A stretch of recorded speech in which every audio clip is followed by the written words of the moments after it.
Welcome to new TV Telugu. ఇప్పుడు Telangana top 10 చూద్దాం. Telangana CM Revanth Reddy మాట్లాడుతూ రాబోయే రోజుల్లో భారత రాజకీయాల్లో మహిళలే కీలక పాత్ర పోషిస్తారని సీఎం రేవంత్ రెడ్డి అన్నారు. వికారాబాద్ జిల్లా కొడంగల్లో మాట్లాడుతూ అసెంబ్లీ పార్లమెంట్లో త్వరలోనే మహిళలకు 33% రిజర్వేషన్లు వస్తాయని, పురుషులు బాధ్యతగా ఉండకపోతే ఇంట్లోనే వంట చేసుకోవాల్సిందేనని వ్యాఖ్యానించారు. తనను ఎదుర్కోలేక కొడంగల్లో కాంగ్రెస్ మద్దతుదారుల ఓట్లను తొలగించేందుకు ప్రత్యర్థులు కుట్రలు చేస్తున్నారని ఆయన ఆరోపించారు. అమెరికా పర్యటనలో ఉన్న మంత్రి సీతక్క ములుగు రైతులతో ఫోన్లో మాట్లాడి పంటల సాగు, వర్షాలు, చెరువుల పరిస్థితులను ఆరా తీశారు. వర్షాభావంపై రైతులు ఆందోళన చెందవద్దని, రానున్న రోజుల్లో విస్తారంగా వర్షాలు కురుస్తాయని ఆశాభావం వ్యక్తం చేశారు.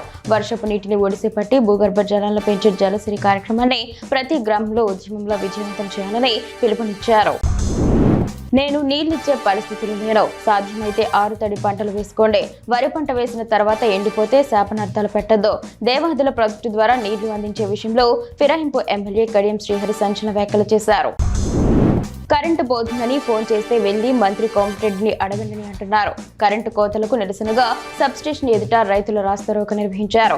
నల్గొండ జిల్లా తిప్పర్తి మండలం ఇండ్లూరు గ్రామంలో కరెంటు కోతలకు నిరసనగా రైతుల ఆందోళన సబ్స్టేషన్ ఎదుట తిప్పర్తి నకరికల్ రోడ్డుపై వాహనాలు అడ్డం పెట్టి రాస్తారోకో చేశారు.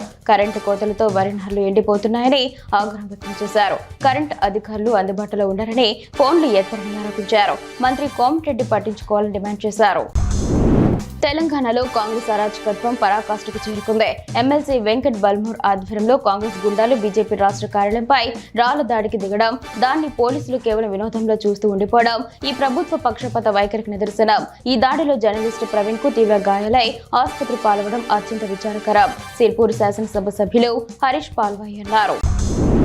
ఢిల్లీలో నీట్ పరీక్ష పేపర్ లీకేజీకి వ్యతిరేకంగా ఉస్మానియా యూనివర్సిటీ ఆర్ట్స్ కాలేజీ ఎదుట నిరవధిక నిరాహార దీక్ష చేపట్టిన తెలంగాణ రక్షణ సేన విద్యార్థి విభాగం నాయకులు, తెలంగాణ రక్షణ సేన విద్యార్థి విభాగం నాయకులను అరెస్టు చేసిన పోలీసులు నిర్బంధించిన దీక్షను కొనసాగిస్తాం. కాంగ్రెస్ మంత్రులు దొబ్బు తినడానికే దేవాదుల సమీక్షకు వచ్చారు. ఎల్ నీనో పొంచి ఉన్నదని 6 నెలల ముందు నుండి శాస్త్రవేత్తలు చెబుతుంటే కాంగ్రెస్ ప్రభుత్వం ఏం చేస్తోంది? కాంగ్రెస్ ప్రభుత్వ నిర్లక్ష్యంతో 12 టీఎంసీల నీటిని వరంగల్ రైతులు, ప్రజలు నష్టపోయారు అని మాజీ ఎమ్మెల్యే పిఎస్ఆర్ ఎన్ఎస్పీటీ అన్నారు.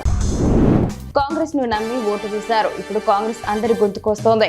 ఏ ఒక్క హామీ కూడా పూర్తిగా లేదో కొసలతో నెట్టుకొస్తున్నారు. 6 గ్యారంటీలు అనేవి వారంటీ లేని హామీలో పాలన పూర్తిగా పడకేస్తుంది అని బీజేపీ ఎంపీ కొండ విశ్వర్రెడ్డి అన్నారు.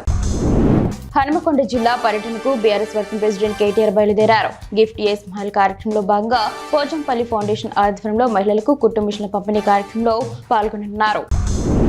ప్రస్తుతం నేను నీళ్లు ఇచ్చే పరిస్థితిలో లేను, మక్కలు, కందులు, పెసర్లు లాంటి పంటలు వేసుకోండి, లేకపోతే వారం రోజులు ఆగండి, అదృష్టం బాగుండి వర్షాలు పడితే వరి పంట వేసుకోవచ్చు అని కాంగ్రెస్ ఎమ్మెల్యే కడియం శ్రీహరి అన్నారు.